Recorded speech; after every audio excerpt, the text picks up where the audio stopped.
विष्णु गुरुदेवो महेश्वर गुरु साक्षात् परब्रह्म तस्मै श्री गुरवे नमः। भगवद् बांधवुलारा గోదాదేవి భక్తులారా అందరికీ హృదయపూర్వక వందనాలు। ఈరోజు మనము 4వ పాసరం అనుసంధానం చేసుకున్నాం। ఈ 4వ పాసంలో గోదాదేవి ఒక గొప్ప ఉపమానం ఇచ్చింది। ఉపమానం అంటే పోల్చింది। మనకు గోదాదేవి మనకి ఎట్లా అందించిందంటే భగవంతుని దగ్గరికి మనం ఎలా చేరుకోవాలి అనేది ఎంతో సులభంగా మనకు అందించింది అన్నమాట। భగవంతుని దగ్గరికి మనం చేరుకోవడానికి అయ్యో కొంచెం శ్రద్ధగా ఒక 10 నిమిషాలే మనం భగవంతుని దగ్గరికి వెళ్ళడానికి సులభమైన మార్గము గోదాదేవి మనకు అందించింది। అందులో ఈ 4వ పాసంలో ఏం చెప్తుందంటే ఒకసారి అనుసంధానం చేసుకుందాం। ఆలిమలై కన్నా ఒండ్రు నీ కైకరవే ఆలియులు పొక్కు ముకుందు కొడి ఆలి ఊలి ముదల్వన ఉరువంబోల్ మేయికరత్తు పాలియంతోలుడై పద్మనాభన్ కయ్యిల్ అరిపోలు మిన్న వగంగురిపోలు నిన్నదనిండ్రు తాళాడే సారంగ ముదట్టై సరములై పోల్ వాడ ఉగనిల్ పెయిదుడాయ్ నాంగల్ మార్గలి నీరాడ మకిలిందేలో నెంబావాయ్। ఈ యొక్క పాశ్వంలో పర్జన్య దేవుడు అంటే వర్షాన్ని కురిపించే స్వామి దేవుడు పర్జన్యుడు అంటాడు, అంటే వర్ణదేవుడు। ఆ పర్జన్యుడు స్వయంగా ఈ శ్రీకృష్ణ పరమాత్మకు భక్తులైన వారి దగ్గరికి వచ్చి పర్జన్య దేవుడు అంటే భక్తులైన దగ్గరికి శ్రీకృష్ణ భక్తులైన దగ్గరికి వచ్చి అంటే ఈ గోష్ఠి దగ్గరికి వచ్చి ఏం చెప్తుందంటే నేను మీకు ఏం చెయ్యాలి, నేను మీకు చేయవలసిన పని ఏమిటి అని ప్రార్థించిందట। అప్పుడు గోదాదేవి ఏం చెప్తుందంటే ఆ పర్జన్య దేవతకు నువ్వు ఇలా వర్షం కురవాలి అని డిక్టేట్ చేస్తుంది। అది అంటే భక్తులకి దేవతలు కూడా వచ్చి సహాయం చేస్తారు। అది ఇక్కడ మనం తెలుసుకోవాల్సింది। నిజమైన భక్తులు శ్రద్ధగల భక్తులకు దేవతలు అందరూ సహాయం చేస్తారు। ఎందుకంటే పరమాత్మని పట్టుకున్నాడు కదా భక్తుడు। ఎప్పుడైతే పరమాత్మని పట్టుకున్నాడో భక్తుడు ఈ భక్తుల దగ్గరికి అందరు దేవతలు వచ్చి సహాయం చేయడానికి రెడీ। అందుకోసమే మనకు చంద్రశేఖర సరస్వతి గారు ఇలా వర్షం పడేదాన్ని ఆపేసాడు, అంత శక్తి సంపన్నుడు। మనకు ఈ 20th సెంచరీలో జన్మించాడు, కంచి కామకోటి చీకాధిపతి। భక్తులు అనుకుంటే చాలు దేవతలందరూ సహాయం చేస్తారు। ఇది ఈ దేవత మనకు చెప్తుంది అమ్మవారు। ఇంకోటి అమ్మవారు ఏం చెప్తుందంటే ఎక్కడ చూసినా మనం పరమాత్మ గుడిలోనే చూస్తున్నాం। గోదాదేవి ఏం చెప్తుందంటే ప్రపంచమంతా పరమాత్మను చూడవచ్చు। ఎలా? ఇప్పుడు మనం సూర్యుడు చంద్రుని చూసినాము, కార్మేని సెంగన్ కతిర్ మదే ఎంబోలు మొగత్తాన్ అన్నది అంటే ఏంటిది? ఆ పరమాత్మ యొక్క కన్నులే సూర్యుడు చంద్రుడు। అంటే మనం సూర్యుడిని చూస్తే చంద్రుని చూస్తే మనకు పరమాత్మ జ్ఞాపకం రావాలి, అది తల్లి మనకు బోధిస్తున్నది। ఇప్పుడు మబ్బు నల్లగా మబ్బున్నది అనుకో, ఆ నల్ల మబ్బు చూస్తే మనకి ఏమేమి చేయాలా? ఓ ఇది శ్రీకృష్ణుని యొక్క శరీరము అని చెప్తుంది మనకి తల్లి। అంటే మనం సర్వత్రా ఒక వటవక్ర వృక్షం చూస్తామంటే రావి చెట్టు అశ్వత్థ వృక్షం అంటారు, అది చూస్తే అది శ్రీకృష్ణుని స్వరూపమే। అట్లా అంటే ప్రకృతి యందు ఏది చూసినా పరమాత్మను చూడు। పరమాత్మ దేవాలయంలో కాదు, అంతటా ఉన్నాడు, చివరికి నీలో ఉన్నాడు, నీలో ఉన్నాడు, మన అందరిలో ఉన్నాడు। అది అమ్మవారు మనకి తెలియజేస్తుంది। ఇప్పుడు మనం అర్థం చెప్పుకుంటూ కొంచెం వెళ్దాం। ఇప్పుడు ఆలి మలై కన్నా, ఆలి అంటే ఒక అర్థంతో చెప్పమంటారా? కొంచెం అర్థం ఒక్కొక్క అక్షరాన్ని అర్థం చెప్తా। ఆలి మలై కన్నా, కన్నా అంటే ఓ పర్జన్య దేవా, ఓ స్వామి। ఆలి అంటే గంభీర స్వభావం, గంభీర స్వభావము। మలై అంటే వర్షం కురిపించు, వర్షాన్ని కురిపించడానికి నిర్వాహకుడైనటువంటి ఓ పర్జన్య దేవత, ఓ పర్జన్య స్వామి ఆలి మలై కన్నా ఒండ్రు నీ కై కరవేలు, నీ అంటే నీవు, కరవేలు అంటే దాచకూడదు, కైవన్ను అంటే నీ ఔదార్యమైనటువంటి చేతిని కొంచెం కూడా దాచకుండా ఇవ్వాలి। అంటే మనం దానం చేసినప్పుడు 100 రూపాయలు వదిలే 50 అన్న అట్లా ఎందుకు లాభపు ఉదాహరణ ఇచ్చేసి అట్లా పర్జన దేవుడికి చెప్తున్నారు.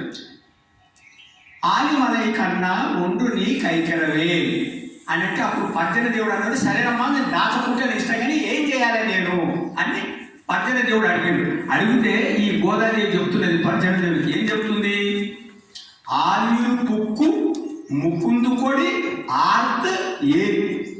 ఆలియలు పుక్కు అంటే సముద్ర మధ్య భాగం వెళ్ళి చెప్తున్నది ఆ వర్ష దేవుడు. ఎక్కడ పోవాలి నువ్వు? సముద్ర మధ్య భాగం. ఆలియలు పుక్కు, ఆలియలు పుక్కు అంటే సముద్ర మధ్య భాగం, పుక్కు అంటే సొచ్చి ఆ మధ్య భాగం. ఎందుకంటే మధ్యంలో సముద్రం లోతుంటాయి.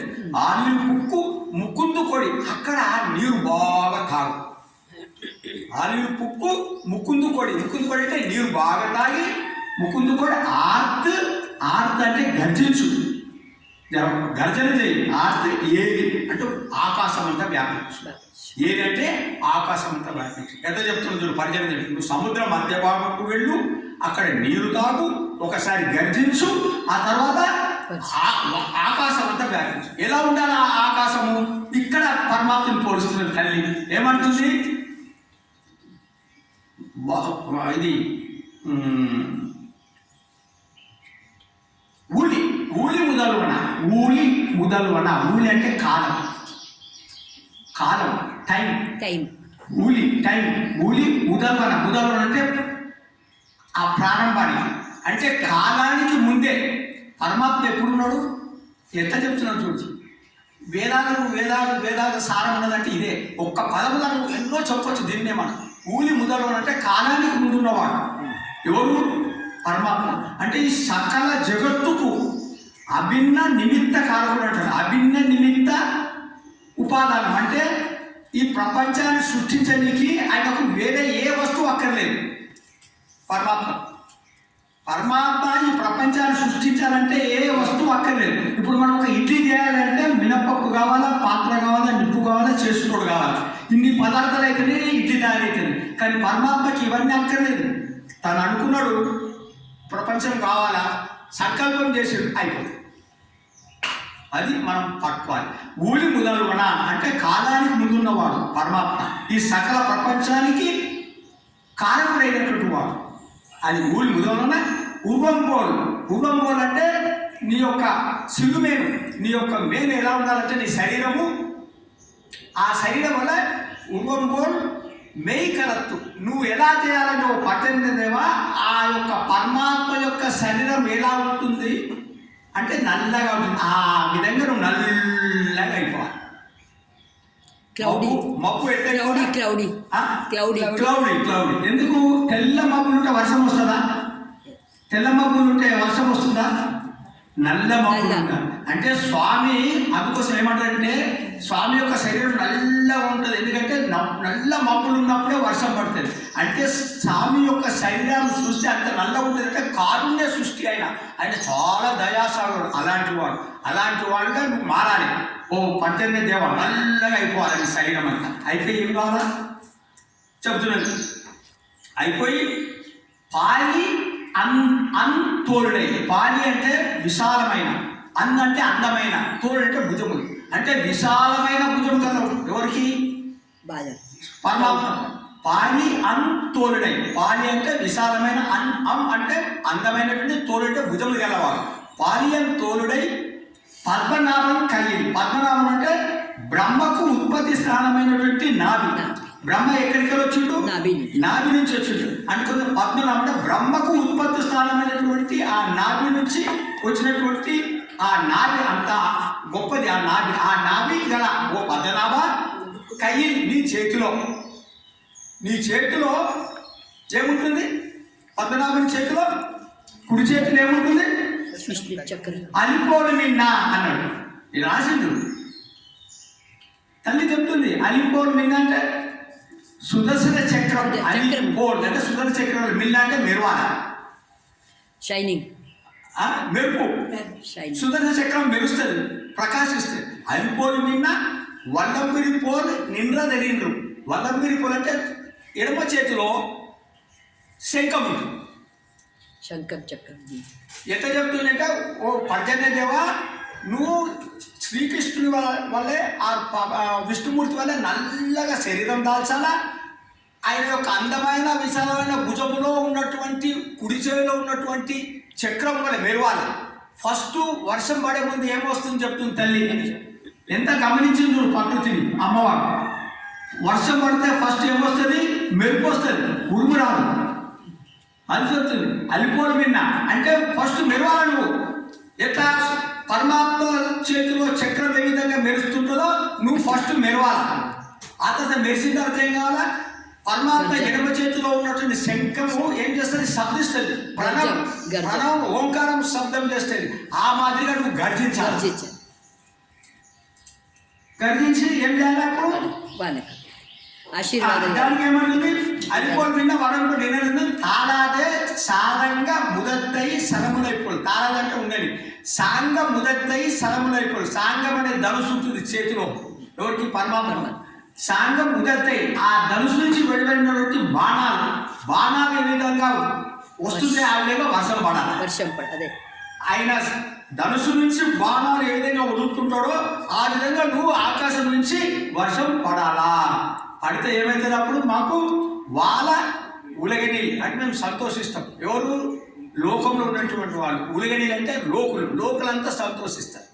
ఎట్లా? ఎందుకు సంతోషిస్తారు? పెరుగుతాయి, వర్షం కురవాలి. అట్లా ఆ విధంగా వర్షం కురవాలి. మేము ఇట్లా చెప్తున్నాం కానీ అట్లా కురిస్తే మేమందరం సంతోషిస్తాం. నాంగల్ అంటే ఈ నోము. ఈ నోము ఏం నోమమ్మ మనది? నోము అంటే ఏం చేస్తుంది? నోము ఈ వ్రతంలో ముఖ్య ఉద్దేశం ఏంటిది అమ్మవారిది? ఈ నోము యొక్క ముఖ్య ఉద్దేశం ఏంటి? ఏం చేయాలనుకుంటున్నది ఆమె ఈ నోము ద్వారా?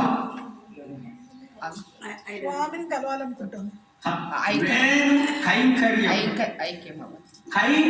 చేయాలి. మాకు ఏం అక్కర్లేదు, నీకు సేవ చేయాలి. ఇది లాస్ట్ చెప్తుంది మనకి. ఇక్కడ నుంచే అందిస్తున్నారు. ఈ నోము అంటే నాంగల్ మా ఉద్దేశం ఏంటిదంటే నీకు కైంకర్యం చేయాలి. ఈ కైంకర్యమే మాకు భోగం. కైంకర్యమే భోగం అంటే ఎంతో గొప్ప విషయం. అంటే మనకు భోగం అంటే ఇది తినాలా అది తినాలా, మాకు అవన్నీ ఒక్కర్లేదు, ఏది తినం కాదు. నీకు సేవ చేయడమే మా యొక్క భోగం, అదే మా యొక్క ఆర్తి, అదే మా ప్రీతి. నీకు సేవ చేయాలి. మా పరైన వాయిదా మా గురించి కాదు, అది ప్రజల గురించి, లోకుల గురించి. కానీ మాకు కావాల్సింది నీ కైంకర్యం అంటున్నా.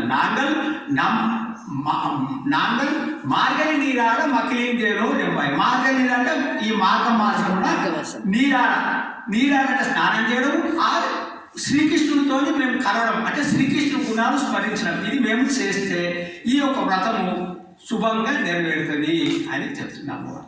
హరే నమః, హరే నమః, హరే నమః.